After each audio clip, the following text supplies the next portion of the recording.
6 years from the day they found the Holy Grail, it was ecstasy again for England at the home of cricket, and it was those two architects who came to the fore on a thrilling day five at Lord's. England go 2-1 up in the Anderson Tendulkar Trophy, and it is a beaming Steve Harmison who joins us. Lots to be happy about, not least the honour of ringing the bell at Lord's on day five. Harmy, thank you for your time. Congratulations on the achievement. And 14th of July at Lord's, it had to be Ben Stokes and Jofra Archer. It did. It did. What a day! I mean, ringing the bell was very, very special. It was a huge honour. To play at Lords is one thing, but to be remembered when you go back in nice circles, that was a good thing. 14th of July, can England play there every single year? I mean, it was just brilliant. It was box office, and the day five crowd were amazing. I have to say, it was. It really was. Lords was a picture. They let people in a lot cheaper. They've got a good day's cricket. The emotion of the crowd was because there were fans. They were going up and down with the game. I couldn't have gone any better. And I mean, Ben Stokes was colossal, absolutely colossal. And the winning moment, it wasn't probably captured as much on TV, but as a press Mm. box, you watching, Ben Stokes stood still. He just didn't move. When the ball at the stumps, he didn't move. And Jofra Archer was out in the deep in the field. And he just, I mean, it was like a tree falling over. He just, boom, straight onto his front. I mean, they used every ounce of energy. Both teams did. I thought it was an epic test match by both teams. And unfortunately, somebody's got to lose. And obviously, it was India. Yeah, and such iconic visuals at the end. You point out to Stokes and Archer. Of course, the one that has been celebrated around the world is the sight of Zach Crawley and Joe Root coming up to Mohammad Siraj. The same Mohammad Siraj who was booed vociferously, but that is what the game is all about. You will remember a visual like that back from another iconic test from 2005, where the end moment at Edgbaston is now captured in all our memories. But let's go to those heroes and Ben Stokes. Hmm. I know words fall short, and I know there was a few question marks coming up about is Stokes contributing enough as the player? What a resounding way to answer those. Well, it's the package that comes with Ben. It's you've got the bowler, the batter, the leader. I mean, the man who will just go over, broken glass to make sure his team wins. He's like I said before, he's colossal in this series so far. And I think the beauty about Ben now, and I think what he will be happy with is he's making up for lost time as an all-rounder. Ben didn't want to stand at mid-off for 2 or 3 years with his knee, in pain or his hamstring struggling. He wanted to be in the thick of the action. Cricket needs him in the thick of the action. I mean, it's huge when Ben Stokes is playing the all-rounder role. So he did. He made good contributions with a bat on tricky situations.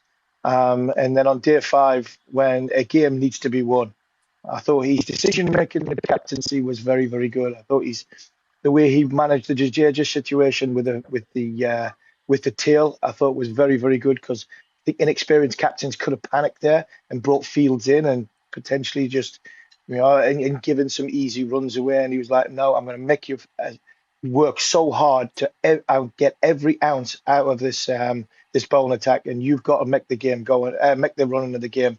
And then with the ball, he was devastating. He really was. That fourth night, there's loads and loads in this game that you can look at that changed the game. But Ben Stokes' contribution throughout this Test match, he needs a good rest going into Manchester. But it's brilliant. It's brilliant for world cricket that Ben Stokes, the all-rounder, is back and contributing with all three facets.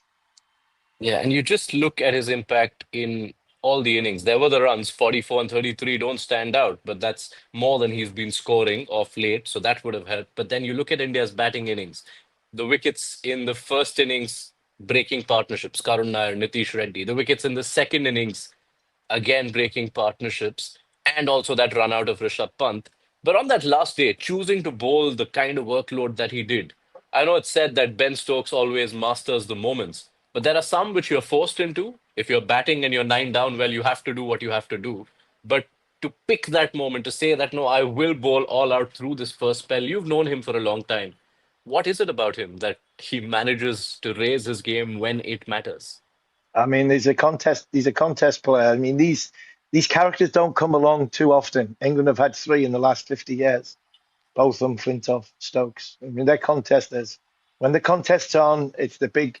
big pelican, head up, chest out, bang, I'm coming for you. And if you're going to get in my way, we're gonna have a good scrap and a good fight. He I think his hand was dealt, unfortunately. I think Jofra was. I thought Jofra was brilliant throughout. And you could see there was the tiredness was coming, and what everybody expected of Jofra, which was the skill set's not a problem. Durability was going to be tested if we went into the fifth day. Chris Wokes again, question marks, wasn't at his best, and Bryden Cast was just as energetic as what Ben was at the other end to make sure that we were putting pressure on from both ends because Shoaib Bashir was off the field. So I think his hand was dealt, but sometimes in them situations, when your hand is dealt, as a leader, you really, your clarity of thought is so easy because it's like, it's me and I've got to stand up. And like he said after the game, to bowl a session to win a test match, if that's the carrot, that's at the end of the, you go for it. And boy, did he. I thought he was brilliant, and I thought the run out was the game changer. I really do. I think the run out in this contest of Rishabh Pant was the game changer. I think England in this series have found a way to win, and India unfortunately have found a way not to win because they've given up 350 at Leeds, they've 130, 6 wickets in hand, and India just look as though they're cracking under a little bit of pressure that both teams are putting on each other. And in winning situations, I don't think India are fine knowing how to find a way to get over the line. Ben Stokes' team are getting a chance and they're finding a way to get over the line. That's a great characteristic to have. Yeah, those two dismissals of Rishabh Pant in this test perhaps can be looked at when you zoom out as crunch moments because the run out, decisive in keeping India to parity in the first innings. And then on day five, you still felt KL Rahul, Rishabh Pant, if they bat out the first 10 overs, this could be India's game.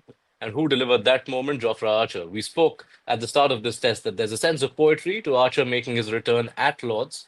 And on the final day, after a test where, barring his first over or two in the first innings, he looked a bit flat. He just raised fire on that fifth morning.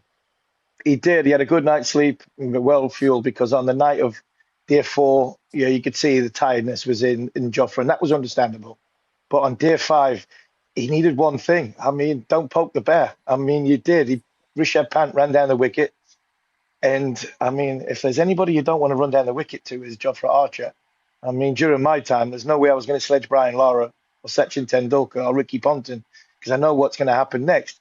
This is unfortunately Rishabh Pant run down the wicket, hit Jofra back. It wasn't over his head; it was back past him, and then I mean, he just seemed to go up 5 miles an hour. And when you're already bowling at 87 miles an hour, that's good speeds. I thought the delivery that got Rishabh Pant was probably the ball of the series so far. I thought it was an excellent delivery. And yes, he was Pant involved in both two game-changing moments. I thought Sundar or Jadeja could have possibly come in before Pant on that final morning. But in them situations, you're damned if you do and damned if you don't. But for me, the Pant situation in the first innings, the run out, and then KL Rahul getting out just after that, I think that was the game. That was India going past England on a wearing surface. And Ben Stokes and Jofra Archer were involved in all them. Yeah, so a happy return to the fold after 4.5 years for Jofra Archer. Worth pointing out that he also got the breakthrough of Yashasvi Jaiswal Mm. early on in both the innings, who'd been such a prolific run getter for India in this series before this. Quick thoughts on the other bowlers as well, because while they don't stand out, what Bryden Cast did at the end of day four with the wickets of Nair and Gill, and Shoaib Bashir coming back and bowling those overs and fittingly getting that last wicket with a broken finger. Yeah, it was good for Bashir to come on when his team needed him. You could see that the bowlers were cooked, they were tired. But Bryden on that was pivotal that fourth night. I mean, there's a lot of talk about the needle in this series, a lot of chat back and forward with both teams.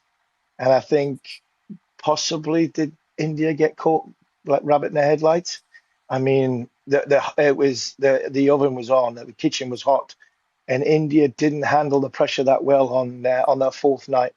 If it was at 58 for four, and Bryden Cast was heavily involved in that. There was a lot of exchanges, and India might look at that point and go, well, when we're going at a team, we've got to be able to back it up. And unfortunately, the one that surprised me most on that night was Shubman Gill, the captain, because he was very vocal throughout England's innings, and he came out and played a very, very strange innings on the fourth night, and I think England capitalised on that. I think they seized on that, and I think the bowlers of Wokes, Carse, Archer, Stokes, they were energised by, I think, the needle that was in the contest, which was fantastic. I thought it was absolutely brilliant.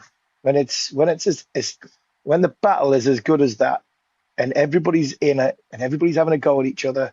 We don't want any contact. I thought that the contact between Siraj and Duckett possibly crossed the line, but I think what we seen at the end of it was a mutual respect by two teams when they shook hands and said, "Right, we'll play it hard on the field. We respect each other, and let's go to Manchester and do the same again."